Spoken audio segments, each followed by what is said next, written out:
Her er hvordan jeg laver manuel espresso som blind. Jeg bruger en vægt og voiceover på min telefon til at læse op, hvor meget jeg doserer.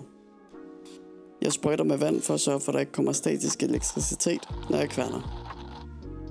Så ryster jeg kaffen for at fordele klumper, og doserer mit portefilter.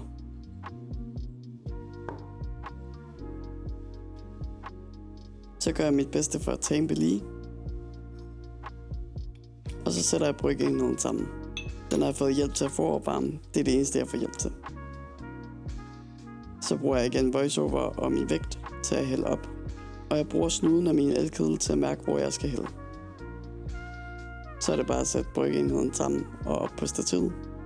Og trykke igennem.